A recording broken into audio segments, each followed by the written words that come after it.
Welcome to Weaponized News with your hosts, Stuart Webb and Sam Cheney. Fighting the international bankers' one world government scientific dictatorship. Break the mind control. Be the change you want to see in the world. And now, it's time for Weaponized News. Welcome to Weaponized News of weaponizednews.com. Thank you for that intro, Woody. Yeah. Folks, I'm your host, Stuart Webb, along with my co-host, Sam Cheney. We have a wonderful 2-hour broadcast for our listeners. We appreciate you listening. We appreciate our advertisers.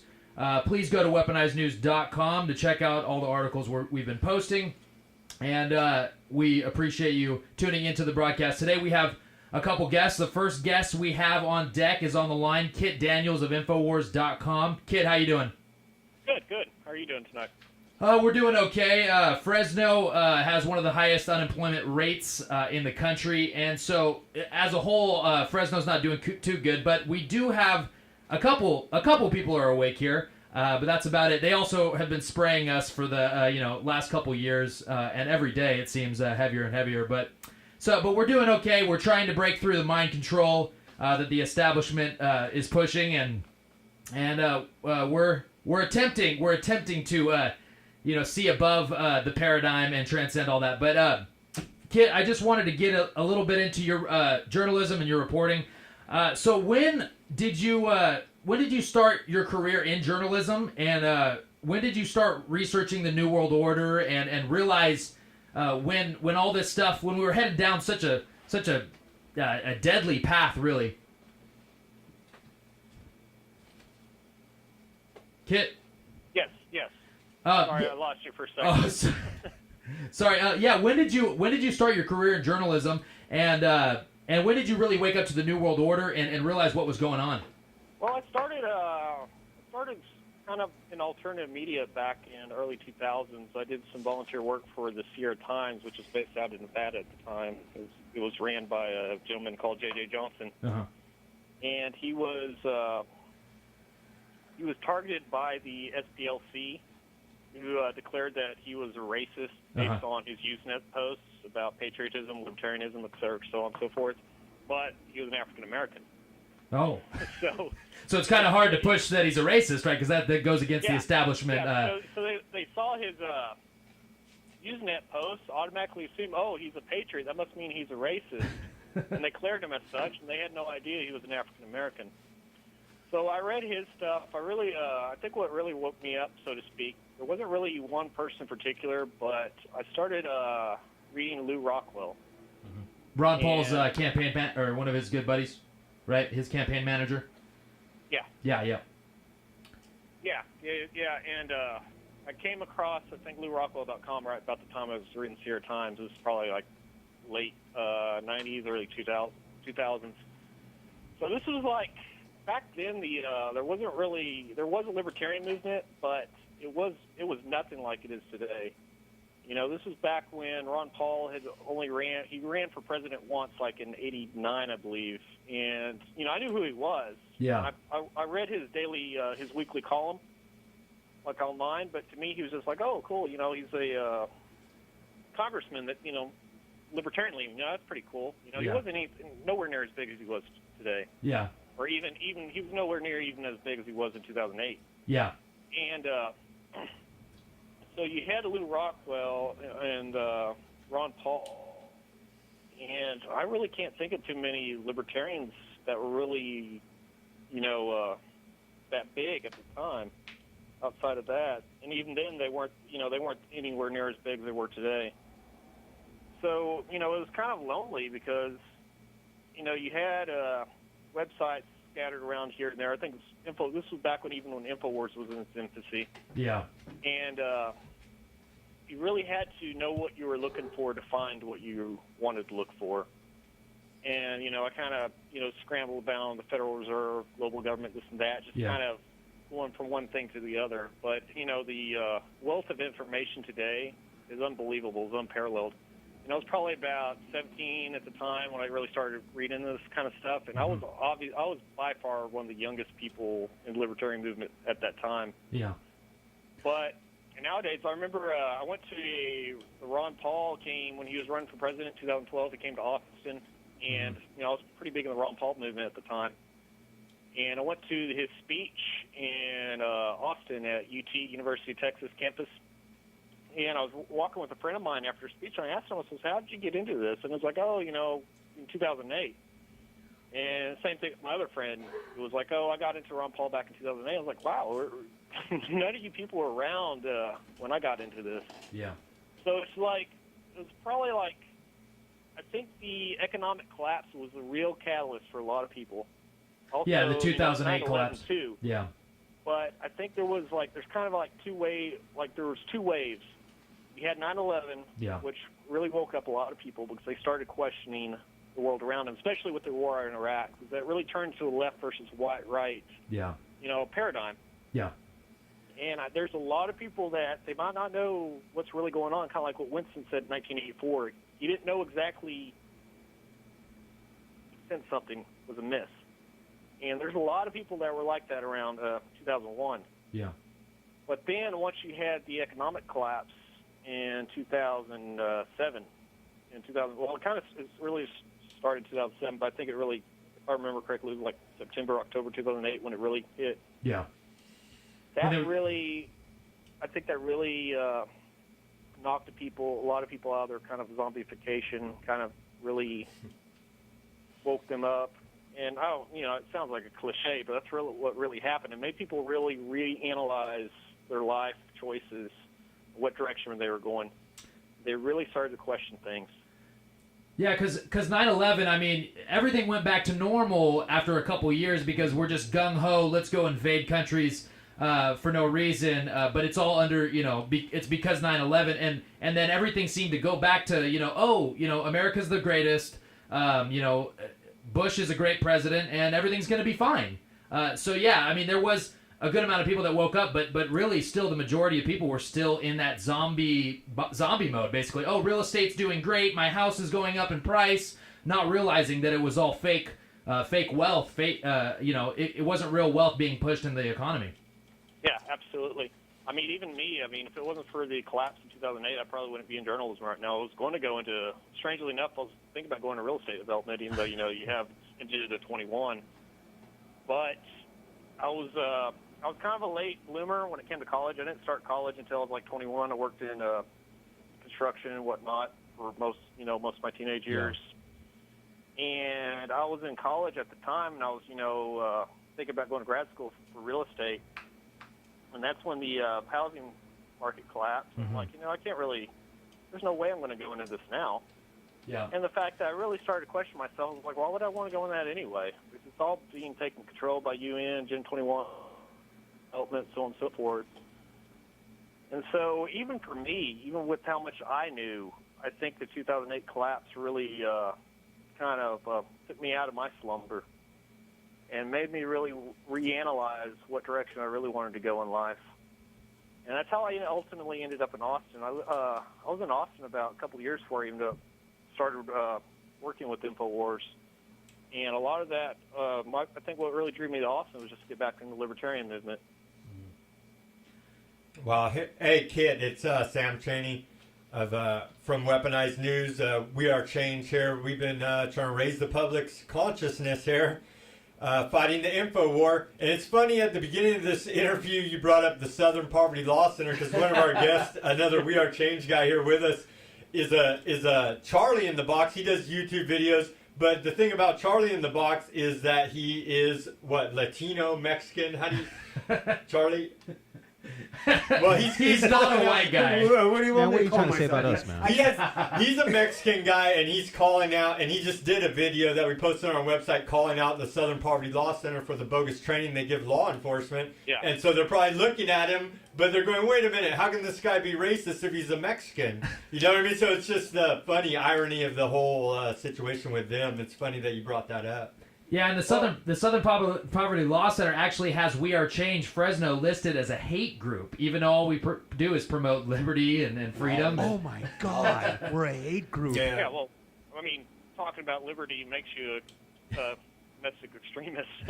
Exactly, yeah. It does, but we have people from all races, creeds and colors and religions, whatever. We do not discriminate. Southern Poverty Law Center, and so it's just ridiculous. Their lies that they tell. Well, the reason they want to push the whole race angle, they want to group everybody by race, is because the establishment gets control when people enter groups. They cannot control individuals, but they can control groups, because when they have a group mentality of a group of people, they can put in their own puppet leader, like Al Sharpton, for example, or anyone else. It doesn't even have to be about race. It could be about, Republican, Democrat, like John Boehner, for example. Yeah. And, centralized power comes through groups. I mean, when you look back in history, in the conquest of America by the Spanish Empire, the conquistadors came to America with, 30, 40 men. They were able to take over the Aztec Empire of thousands of people by breaking them down into groups that were rivals with each other and playing them off one side. You also go back even further than that to the Byzantine Empire, the Eastern Roman Empire. Is part of the reason they were able to survive for about 1,000 years was they call it Byzantine diplomacy. And this is where a lot of statecraft, a lot of Machiavelli, a lot of this came out of Eastern Roman Byzantine era diplomacy, where they would just get their rivals, their neighboring empires, states, principalities, so on and so forth. They would get rivals in those rivals within their rivals to fight off each other, and it would weaken. And it's just, and you see that even going back to today with groups. They want to make this a white versus black, or Republican versus Democrat, red team versus blue team, because when people are fighting amongst themselves, they can't focus on who's really the enemy, and who's really keeping them down. It's all about control, and so that's why they push this whole race thing to not only control people, but to kind of keep them distracted from the real power structure, the real power that's coming behind the scenes. Well, since you mentioned distractions, let's talk about the Super Bowl. Look, I boycotted the Super Bowl a few years back because I just couldn't stand it anymore. And I like sports. I'm an athlete. I just see the manipulation and the mental. I mean, they're literally it's a bunch of propaganda that they're pushing, and they're mentally enslaving the general population with what they're pushing.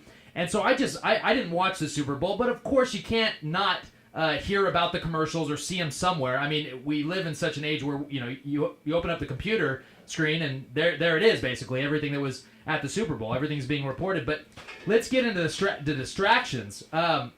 Most men I talk to anywhere, I mean, all they can actually have a discussion about, is maybe their occupation a little bit, but then it's sports. That's it. And so the Super Bowl, I mean, it's like the article you wrote about, basically comparing our society with 1984, the book 1984, the society in that. I mean, it's very similar. People just care about gambling and sports, and if you throw in a Bud Light, everything's great. You could have $15 minimum wage, $15 loaves of bread. I mean, it doesn't matter as long as you got that football game. You can talk about the Patriots. I mean, what is it? Are we coming to the point where, is it just apathy? Are people just apathetic? Are they really just they are burying their head in the sand to the point where they won't even let themselves realize talk about real issues? I mean, they can't. No one's talking about real issues when it really comes down to it in the general public. People in general today are being conditioned to be apathetic.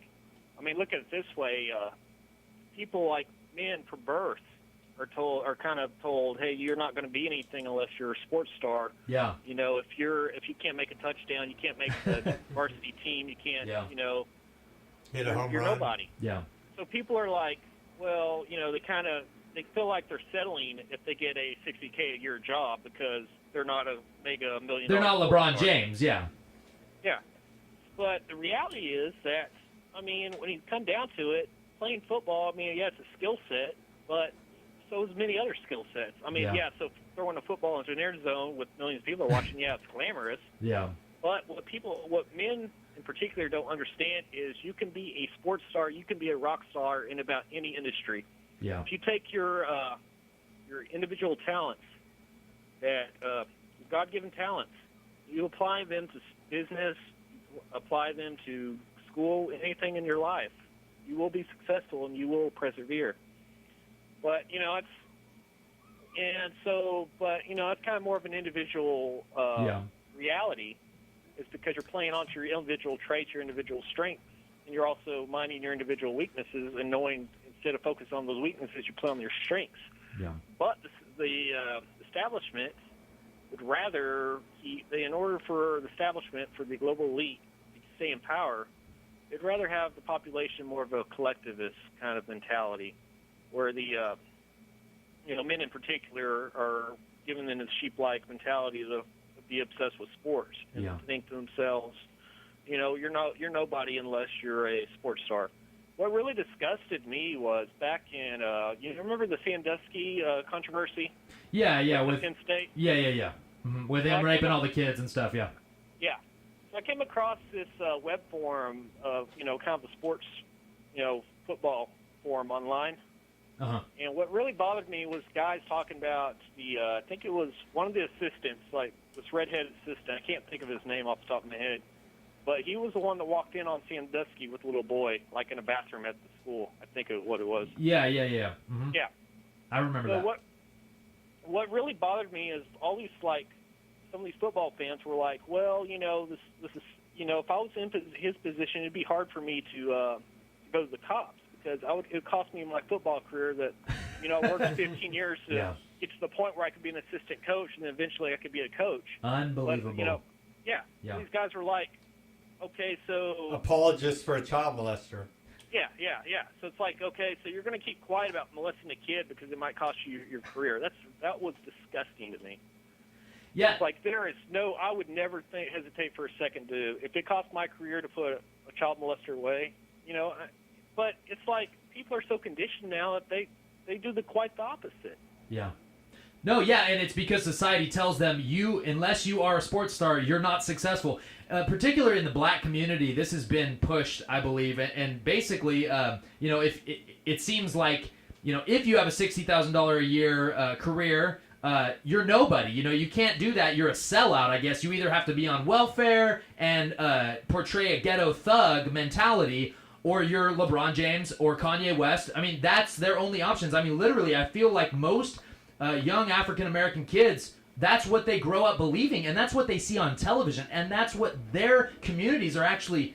that's what they tell them. Hey, man, you better get that scholarship. You better get that big payday. And it's unbelievable. 100 years ago, being a scientist, being an entrepreneur, that was being successful. That was being an American. That was being a rock star. I mean, for example, Sam and I, we look at Infowars and the reporters there, we look at you guys as rock stars, but, a lot of the public doesn't even, if you say Infowars, they immediately associate that with either conspiracy theory or they have no idea what you're talking about because all they do care about is deflated footballs. Yeah. Well, I think what really blew people's minds is they knew that the CIA was really behind the exploitation of the African-American community. Yeah. They promoted the whole hip-hop culture to go into this whole gangster rap back in the 90s. Look at, say, Professor Griff and some of the guys from the 80s, for example. Compare that to it was all about fighting. Yeah, it was like fighting the power. All about fighting the establishment, basically.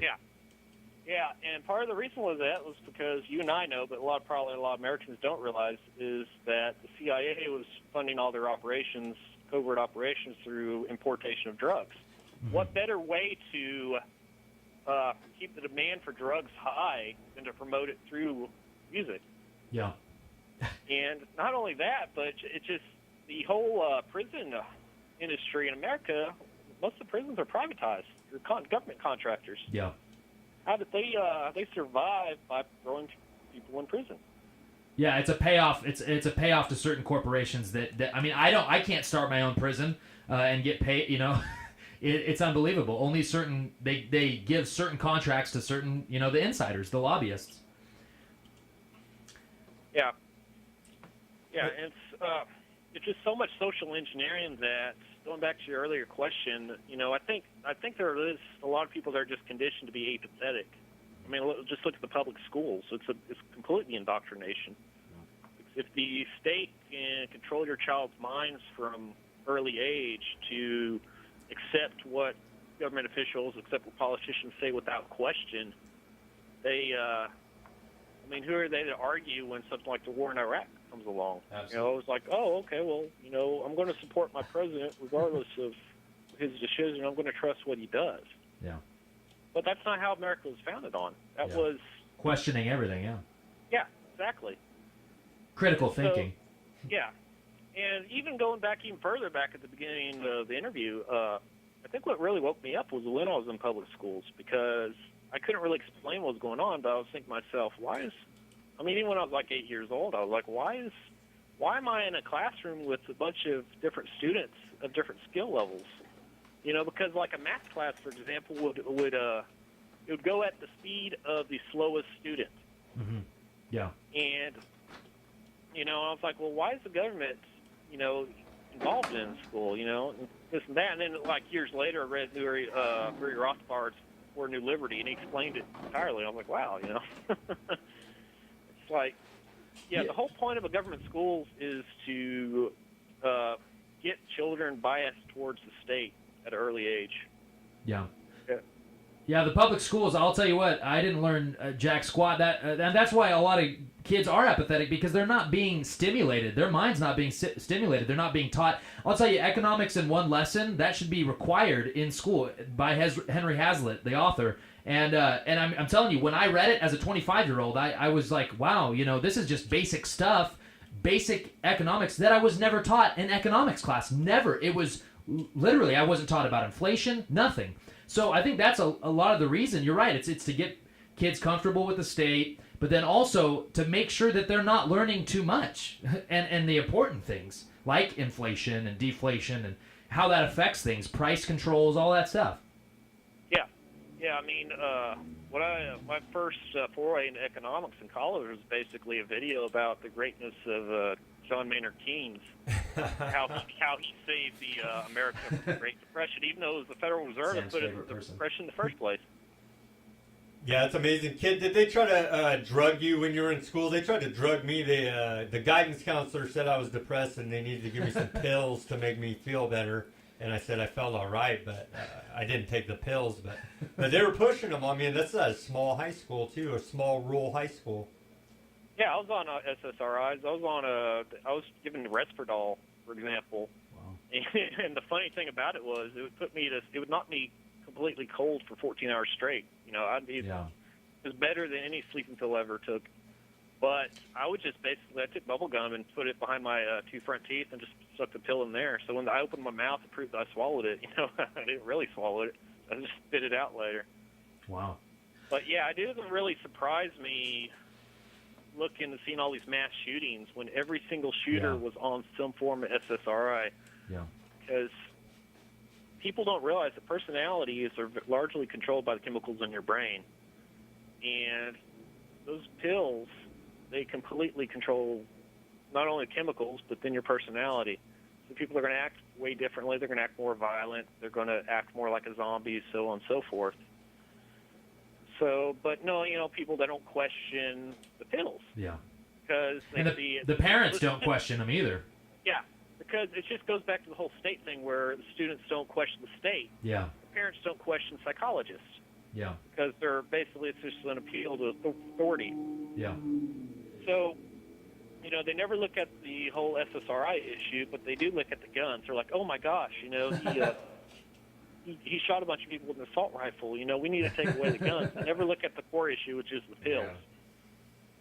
Yeah, well, I had a bunch of buddies. Half of my buddies were on ADD pills, basically, Ritalin or Adderall. And I'll tell you what, they were on them, when they're 10 years old up until they're 15. And I took them, I used to, experiment. I was, I did drugs recreationally when I was 18 and whatnot. But these pills are very, very strong, stronger than any illegal street drug, honestly. And they're giving them to kids, and then they wonder why they either are depressed, because it really messes with your emotions completely. And it's just in when you see these shootings, I mean, they're all on Xanax or SSRIs, and you say, well, that's exactly what the problem is, and then they want to make pot illegal and demonize pot. And I'm not saying pot's, the greatest thing for everyone, but it's certainly more safer than these clinical meth pills, basically. Yeah, well, Big Pharma, they don't make money off of pot. They make money off of pills that they're pushing down your throat. Yeah. And it's like, people don't understand that drugs are drugs. It doesn't matter if you're buying it off a street corner or if you're being given a prescription with a guy in a white lab coat. Yeah. It's still a drug, and it's still going to screw with your mind. And, it makes me laugh because, I grew up back, in the 80s, 90s, the whole war on drugs, say no to drugs, and the whole DARE campaign. Yeah, I remember that. And now drugs are more prevalent than ever. And it's not just narcotics, but it's the SSRIs. Yeah. Yeah, and they teach you how to use drugs. At least at my school, I remember the DARE program came in there, and you wouldn't even know anything about it until they tell you all about it. I mean, did you have that same experience at your school? Yeah, I think vaguely. I don't remember too much from my childhood, but yeah, I mean... Because of the drugs. Yeah. I remember Griff, the crime dog, for example. Yeah. Take a bite of the crime. They always warned you about the kid in the schoolyard, trying to sell drugs to you, but they never warned you about the psychologist.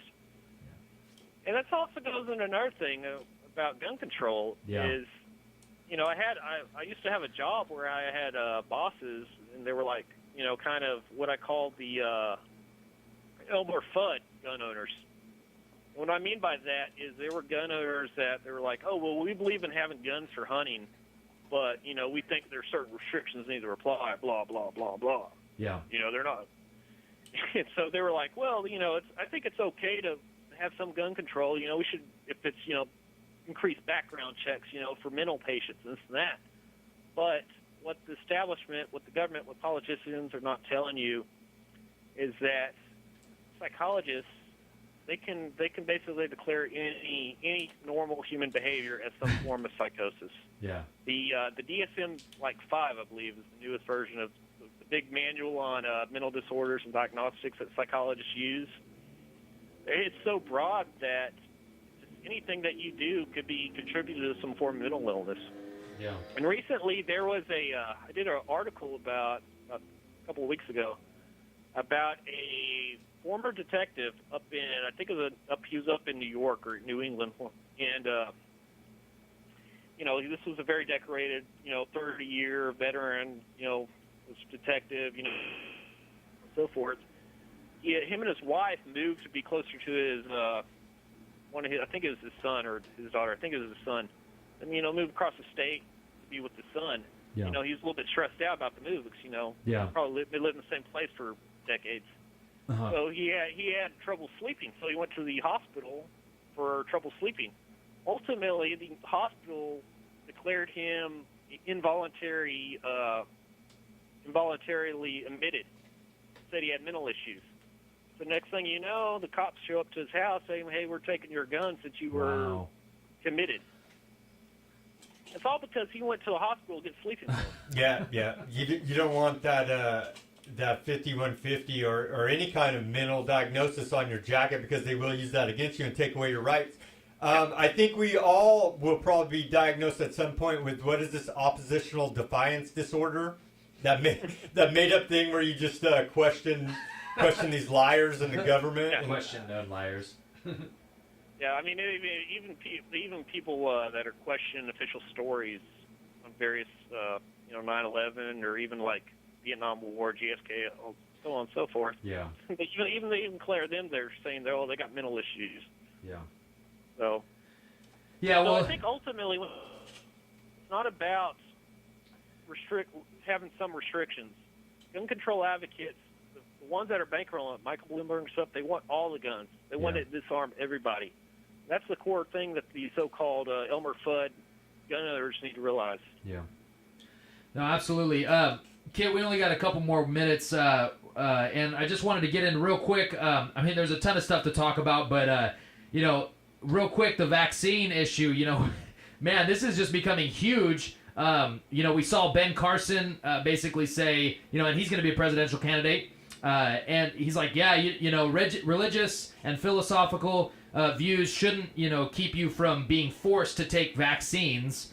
And then we also saw Rand Paul come out against it, but also, then he posted a picture on Twitter of him getting a booster immunization or whatever. It's getting very interesting, and it seems like 2016 is going to be, are we going to even have any, look, I like Rand Paul, but man, are we going to have just a bunch of the same old Mitt Romney type of narrative and no debate about what's going on? Rand Paul is a good option. He does want to audit the Fed, but man, people are literally, this vaccine issue, every candidate's coming out, and now it's a huge deal. Well, it's basically just being used to demonize any anti-establishment candidates. Look at how they attacked Rand Paul, for example. They're trying to demonize him in the public eye. Yeah. And the issue is not even so much about vaccines. It's about just attacking Rand Paul. Yeah. The Mises Institute back 2 weeks ago in Houston, Texas, where Ron Paul spoke. Yeah. And the topic was about secession. Yeah. Ron Paul wasn't even promoting secession. Yeah. Yet there was a Washington Post reporter there, and he basically used his speech to demonize Rand Paul. Yeah. And this was before the whole vaccine thing that just erupted. And then a couple of days later, you see him, the same reporter with the Washington Post, attacking Rand Paul again. Yeah. And then everyone, the whole mainstream media is attacking Rand Paul. Yeah. So it's basically a part of this controlled effort by the establishment to take out anyone who they don't feel they can control as easily as they could with one of their selected candidates. Yeah, they know he's a wild card. He came from Ron Paul's, he came from the, Ron Paul. He's blood, so they know he's probably a real, he's a real guy. We know that. It's just interesting to see how he's definitely trying to at least please some of the mainstream media, when really I think that he should just go completely opposite and really just talk about issues, forget the demonization. At this point, we need someone that's gonna talk about real issues. But, anyway, Kit, we gotta end this interview. I'm sorry, we're gonna go to break, but we appreciate you coming on. Can you give us your Twitter and I'll plug your websites and stuff? That's Kit Daniels, 1776 on Twitter. That's KITDANIELS, 1776. You can read me at Infowars.com and PrisonPlanet.com. Perfect. Well, we thank you so much for joining us. We appreciate your work, and we hope to have you on soon. Everyone, Kit Daniels, thanks. We'll see you soon. Thanks for your time, Kit. All right, see you, Kit. Bye.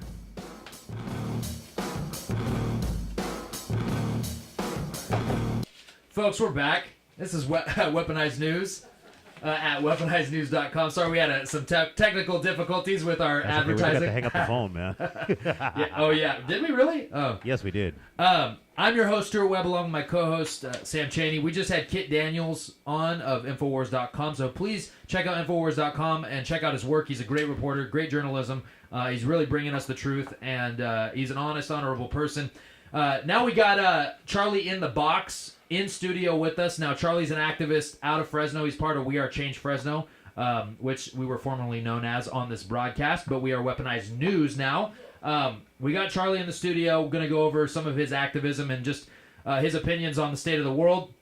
And so please visit weaponizednews.com and also visit, what is your YouTube, Charlie in the Box? Let's see. Yeah, you can visit live link, Charlie in the Box, or there we YouTube, go. Charlie in the Box.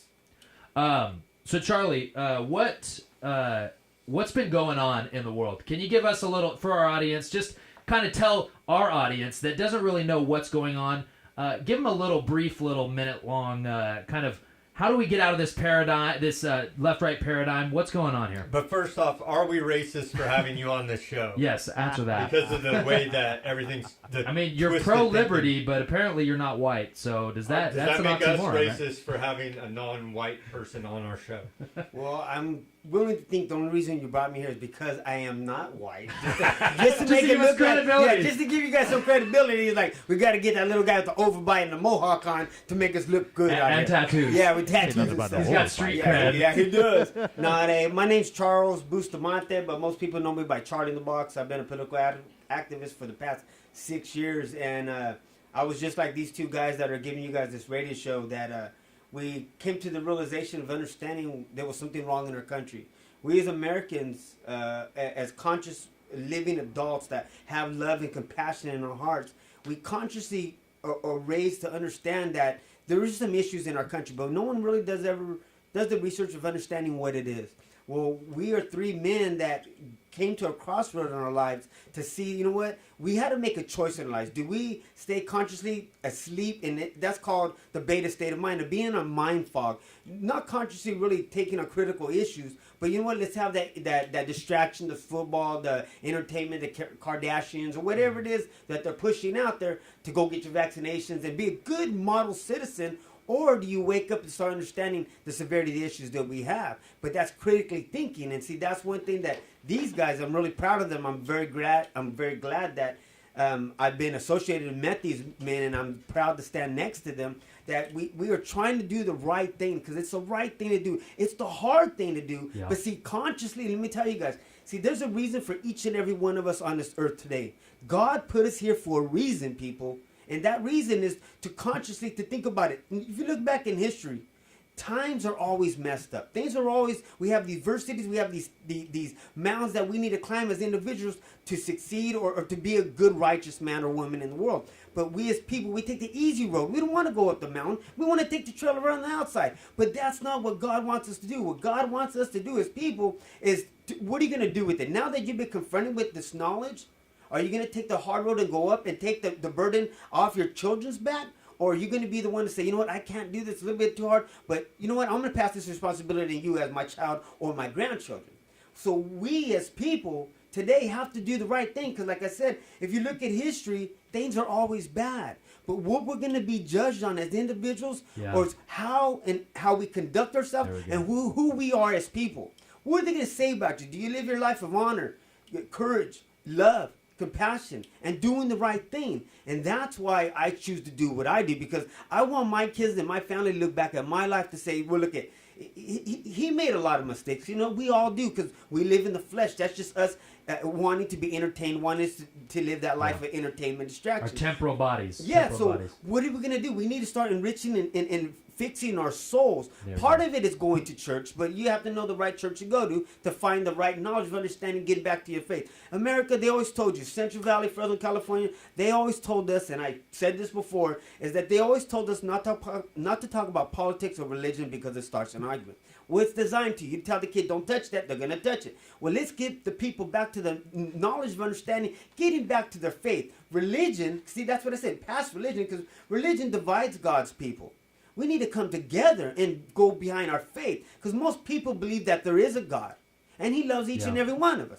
And then most people get caught in that two-party system, the left-right paradigm. Well, that's politics. That's stuff that's never going to get settled. We need to get to our country, people. When we get to our country, we understand the Declaration of Independence, the Bill of Rights, the United States Constitution. We wouldn't be so inclined to let our liberties go away for a little sense of security. And that's the reason why I did the Southern Poverty Law Center, saying that we as an organization, or we are Chase Fresno, Weaponized News, that we're the freaking issue, we're the problem here, just because we're trying to get knowledge out to the mass public? No, people.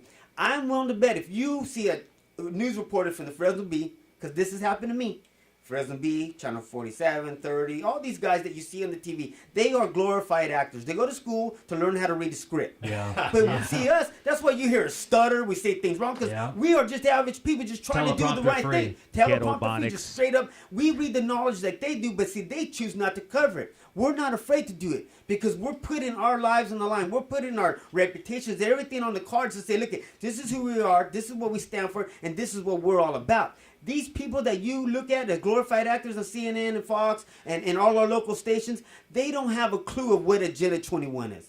They don't have a clue of understanding why it's bad that the Southern Poverty Law Center is training our local police departments. They have a clue the constitutionality of the government and how Sheriff Margaret Mims has more power than the United States President in our county. And then they don't know what the Trans-Pacific Partnership. They don't understand the loss and the liberties in America. If you were to do a little bit of research on the stuff that they've covered on this show, or you watch my videos, and you were to ask these guys that you see at the Fresno Fair, and they're over there in their little booth, and they're just looking good, and they look all pretty and stuff like that. But if you get them and ask them a really question, Can you tell me what's Agenda 21? Well, I only deal with local stuff. That is local. Charlie, how about if you ask the local weatherman what geoengineering is? They ain't gonna have a clue. Well, you know what? Sometimes these people do know, but they're paid not to tell you guys these things. And you see, that's where the problem's at. Because they want a paycheck. I don't get paid for this. These guys don't get paid for this. Yeah, we they pay to do this radio show. Yeah. They pay out of their pockets. So we need sponsors. Yeah. Yes, exactly. Yeah. You guys need to call their sponsors. G.I. Jim, spend some money with them. You guys need to help out. Put your money where your mouth is. We're doing it. I put my time. I got my family. I got my kids. I got work just like these guys do. But we put priorities in our lives. Let me tell you the truth. Honestly, I tell you the truth. I coached soccer for 12 years, and I can introduce you to some kids and parents that would say, Charlie, you're a really good coach, and we had a lot of fun times, and I miss those times. I really do. It hurts my heart just to want to bring it up because I want to break out and cry and stuff.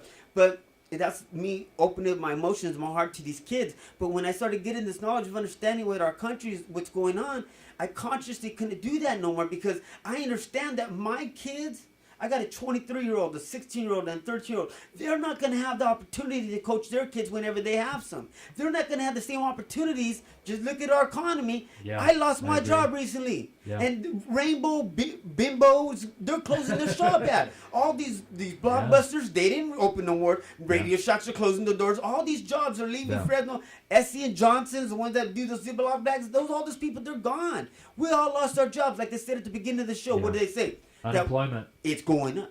Isn't it? Things are not getting better. The government can't create jobs, America. Yeah. I'm Wow. sorry, I could go on for days. No, I love it. No, That's Charlie, good stuff, Charlie. this is your time. Speak. Believe me, we've been friends for a while now, and activists in arms, and we want you to go on those rants. We love it, and maybe we'll have you do the what was the Tom? Give me liberty Give or me give me liberty. death. Give me liberty. Give me death at the end of this. Yeah, that's like 3 minutes long. Well, we might then maybe we'll end that with this interview. But no, you're absolutely right, folks. Everything he said is true. This is we need to get our priorities straight. We all work, and we have to do this on our own time. We got to pay to do it because we are so focused on getting the information out to people because it's important. We care. We are honorable. We are honest people, and we're moral. We don't want to just get a paycheck. We don't care about the paycheck because it's just Federal Reserve notes. We're just paying the interest on the debt that continues to rise, billions of dollars every month. Fiat currency. It's not real. We just paid. It's an illusion. Yeah, we're paying out trillions in new debt to pay for the old debt. Look, it's like how Ron Paul in his book he said, when the government encouraged people back in the World War II days to just buy government bonds. Well, he said, well, why don't we just print the money that we owe? Why don't we just print it? And then his brother, of course, said, well, then it wouldn't be worth anything. Click, a light bulb goes off in his head. Of course it wouldn't be worth anything if you could just print all your problems and pay for all your problems. If I have, 50 grand in debt and I could just print my own money and pay it off, it wouldn't matter. It wouldn't be worth anything. That's the reason it holds its value is because it's rare, but it's not rare anymore. It's the world reserve currency now, backed up by the military's gun. Basically now at this point, because they keep doubling down on reinflating, quantitative easing. So eventually when that bubble pops, when we lose our credibility completely, and we go into a collapse, which will happen eventually. That's why they're militarizing the police, and that's why the Southern Poverty Law Center are demonizing us for trying to raise the public consciousness. When all this comes down, they are going to have riots in the streets when the EBT cards shut off. Yeah. Then you need a militarized police to control the people who have been domesticated through this welfare state. And that's all we're pointing out, people, is that this is not good economics. It's it doesn't make social sense. engineering. They know exactly what they're doing, and it's no joke. Yeah. But back to what Charlie was saying, we need to figure out, who are we going to serve? Are we going to serve? Basically, we can't just be indifferent, right, Charlie? We can't just sit there and be like, I'm not going to do anything, but I'm also a good person still. You don't have that luxury anymore. They're They're not going to let you, right? They're Yeah, not going to let you coach soccer. That's why you have to. Well, Yeah. ask all those kids that are coaches out there right now that have that. Well, if you're beating them by 6-0, you can't score no more. Yeah. What is that teaching our kids? Yeah, Everybody's give up. a winner. Just give up, Everybody right? gets a trophy, and everybody's equal. But that's just not life, right? Yeah. But let me tell you guys something.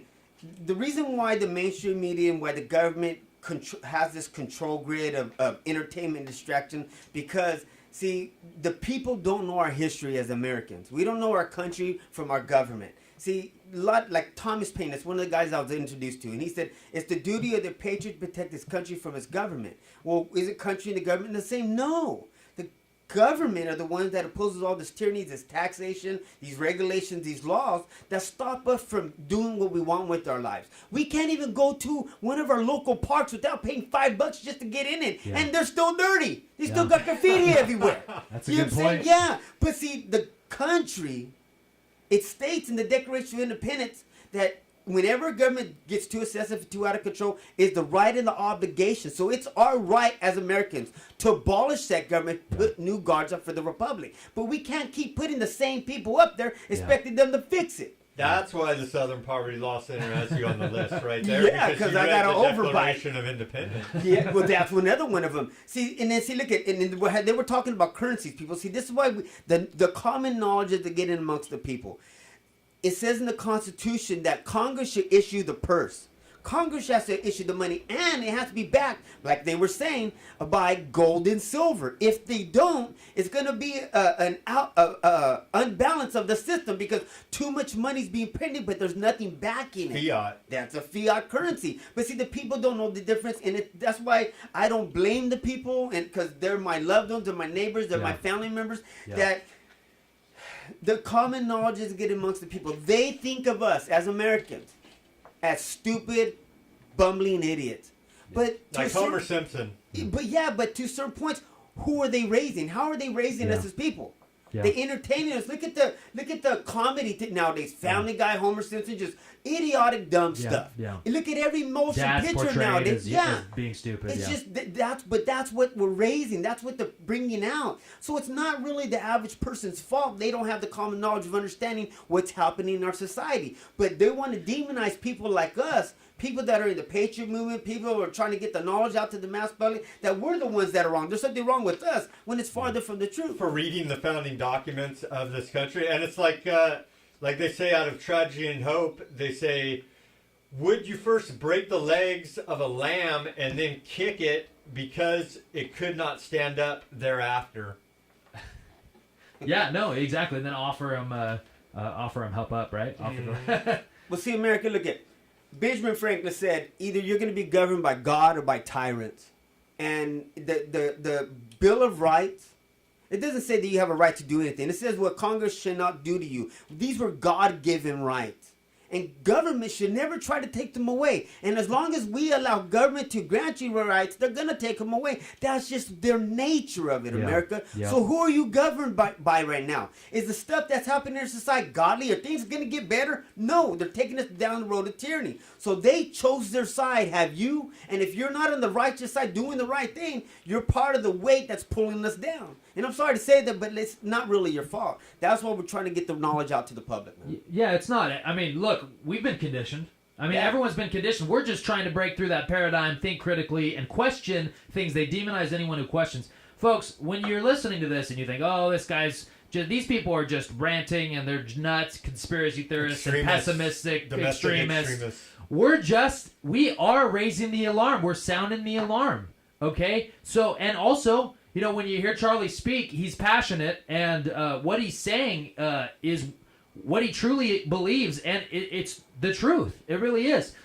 So we're not crazy for caring, okay? So for us to do this, even if you disagree with us and you think we're annoying, you can't deny what we're talking about.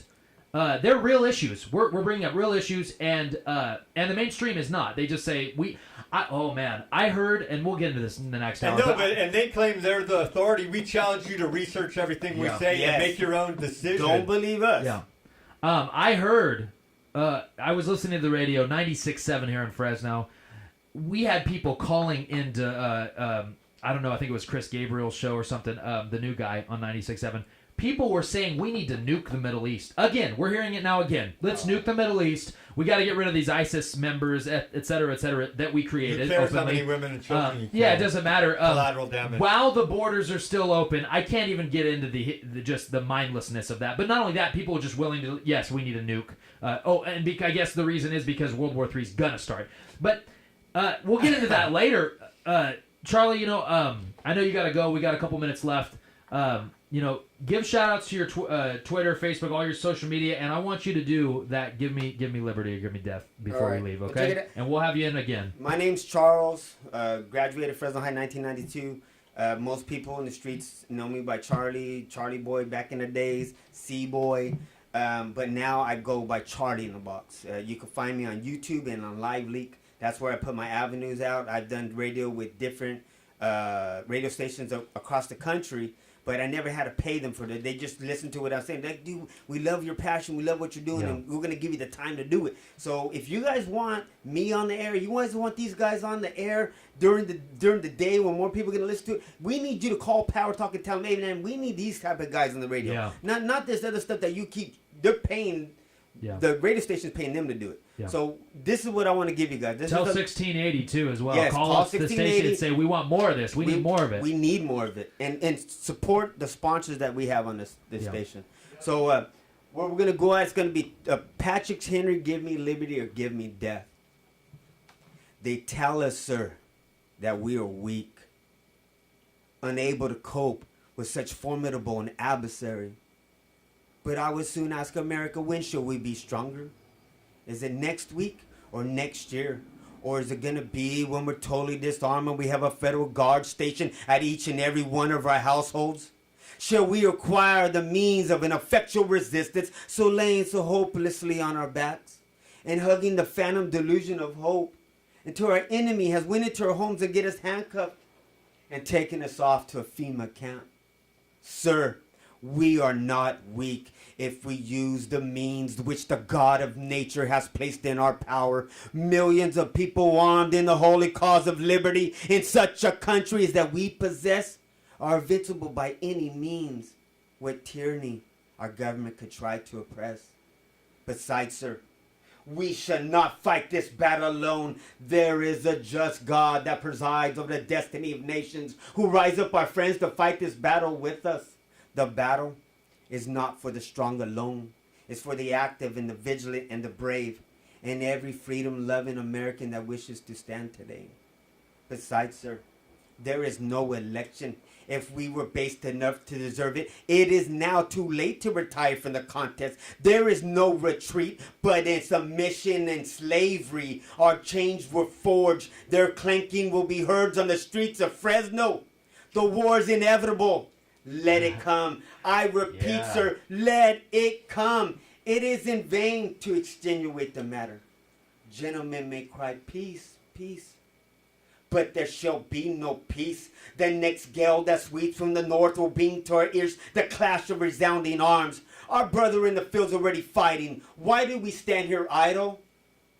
What shall gentlemen wish, and what shall they have? Is life so dear and peace so sweet to be purchased by the price of chains and slavery? Forbid it, Almighty God.